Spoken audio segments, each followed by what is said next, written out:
WHO has been advising countries to use antibiotics rationally for decades now. Why is that? What is at risk? And how can we preserve antibiotics for our future generations? What can governments do? And what can you do? Hello and welcome to Science in 5. I'm Vismita Gupta-Smith. We are talking to Dr. Hanan Balkhy today. Welcome, Hanan. Let's start with what is at risk? Why has WHO been advising countries and people to use antibiotics rationally? Good afternoon, Vismita. It's great to be back with you on Science in 5. I think if we just go back in history a little bit, in 1928, penicillin was discovered, which is the first antibiotic. So we're talking over 8 decades now of the first antibiotic. The problem is that these antibiotics were used to kill bacteria that cause disease to humans. However, these bacteria are smart enough that they find ways to escape the effect of the antibiotics because they want to survive.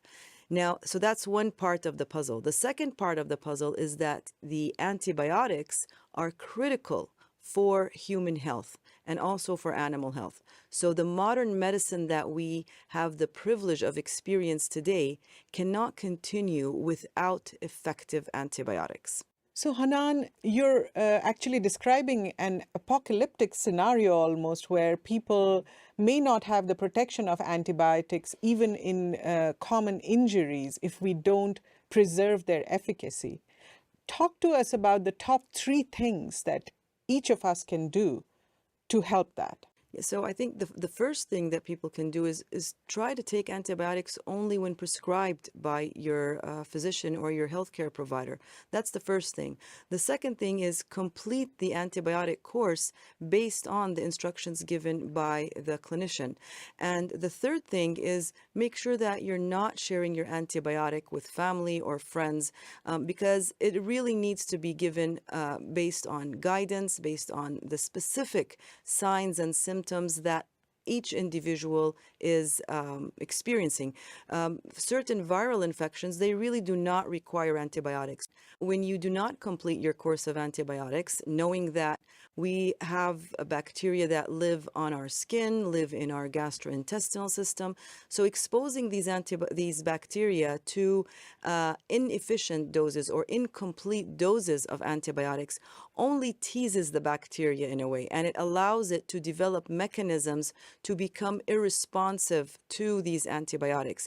So the risk is that we will start creating superbugs. We will allow for opportunities for these bacteria to become even stronger. And then when the time comes where we really need to treat them, we won't have the effective antibiotics to do so. Now, on giving antibiotics and sharing it with other people, you're actually putting them at a risk of giving them perhaps the wrong medication and also giving them the inaccurate guidance on how to use these antibiotics. So, Hanan, talk to us about what governments and organizations can do to preserve antibiotics for the future. Now, this is also a very critical question because obviously people cannot solve this problem alone. And I think that's where the WHO has given a lot of attention to antimicrobial resistance. And we're really working hand in hand with 3 other critical organizations and many others as well, but those are the organizations for animal health, environmental health, and agriculture. And we work together to try to identify what are the best hygiene methods that need to be put in place so that, first of all, animals and humans as well are not exposed to infection so that there is less need for using antibiotics. And this is not an easy task, but we're doing our best to move forward on that. What we're hoping also when we work with governments, we have put in place with the member states certain national action plans so that they can have the right bits and pieces that need to be done in the healthcare system, in the agriculture system, in the environment to make sure that the hygiene and the cleanliness of the environments where we eat and live and where the animals are raised and where we eat our food is actually clean. And we minimize to the maximum the need to use antibiotics. So that's one critical thing. One other critical thing is making sure that people stay as healthy as possible. A good example of that is making sure that people take their needed vaccinations. And that also reduces the load of infections that will require antibiotics in general. Thank you, Hanan. That was Science in 5 today. Until next time, then, stay safe, stay healthy, and stick with science.